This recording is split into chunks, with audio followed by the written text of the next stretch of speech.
Basta may tanong ako. Pwede mo naman akong tawagan na hindi nagugulat? Tigilan mo na kasi magkape. Kahit papiliin mo kung ikaw o kape, kape pa rin yung mamahalin ko. Hindi naman kita binibigyan ng options, visit ka talaga. Ano ba kasi at ginagambala mo na naman yung poging katulad ko? I'll just ask a question and please, huwag mo akong tatawanan, okay? Kung mag-alala, di ka pa nga nagtatanong, natatawa na ako sa'yo eh. Dali na, my time is precious. What's the question, my precious? Paano mo malalaman kapag in love ni isang tao? In love ka? Hindi! Hindi. May umamin sa'yo? May nagpaparamdam sa'yo? Oh, Ariela, bago yan ah. May na-in love sa'yo? Curious lang, like, bigla na lang siya pumasok sa isip ko. Before you answer my question, siguraduhin mo munang maayos ang sasabihin mo dahil kung hindi, papakain ko sa'yo tong crumpled paper na nasa kamay ko. Wow! Ako na nga itong nagambala, ako na nga itong napagtanungan, ako pa to iti-threaten. Faster! Okay, fine. Kapag in love ka, bumabagal yung kilos ng taong yun. Bumabagal yung kilos ng taong yun. Panatag yung loob ko kasi hindi naman pala ako in love.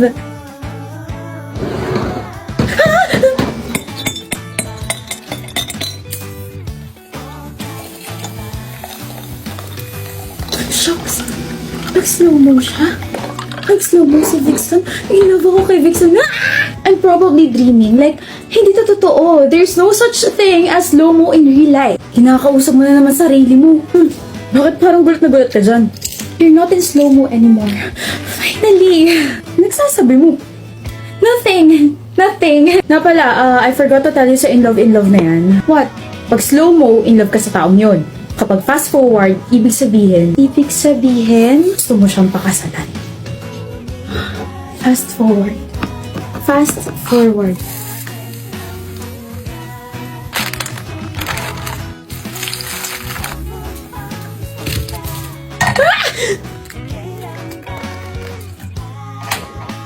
Una slow-mo. Tapos yung naka-fast forward ni si Vexton. This is insane! I refuse to believe that this is happening. Vixton! Bakit? Pinabaliw mo ako. Simula na sinabi mo kung paano malalaman kapag in love na isang tao, feeling ko bigla akong nabaliw sa'yo. Kapag nakikita kita, nagsuslow mo tsaka nagpa-fast forward ka. Anong ginawa mo sa akin? Why are you laughing? Ariela! What? I was just joking! Hindi ka pa nasanay sa akin na palagi kang inaasar? Wala ka talaga sa sinabi kong slow-mo tsaka fast-forward? Hindi totoo yun? Hindi. What about your actions? Nakita kita nag-slow-mo ka tsaka nag-fast-forward ka. Now tell me! Scripted yun. I knew it! Next time, kapag may sinabi ka, hindi na ako maniniwala sa'yo. Hindi na ako magtatanong sa'yo ng mga bagay-bagay. Buisit ka! Sorry na, Ariela. Hindi rin na paniniwalaan mo yung mga sinabi ko eh.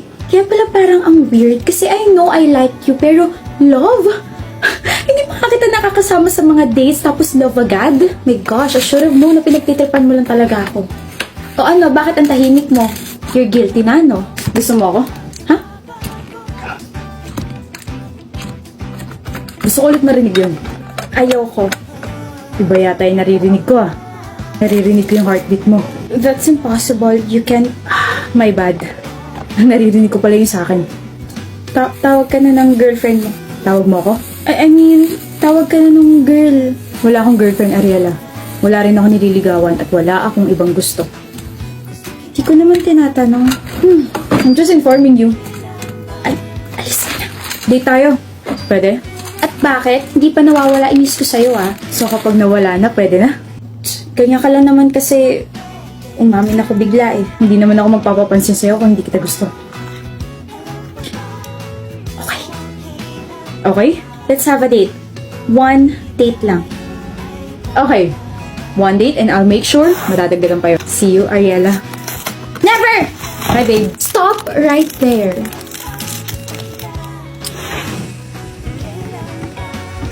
#187th date with Vixton. Naalala ko tuloy dati, sabi mo isang date lang. Never ka pa dyan dati ah. Kasi naman, I felt so hard after our third date. Kaya sabi ko hindi na kita pakakawalan. Kasi you made me realize kung anong feeling ang ma-in love sa taong gusto mo. And anong na-feel mo nun? Safe, genuine, and completeness. Until now, yun pa rin yung pinaparamdam mo sa akin ah. Kahit nauto kita sa slow mo at fast forward, I love you, Ariela. Kahit nakakabwisit ka, Vixton, mahal din kita.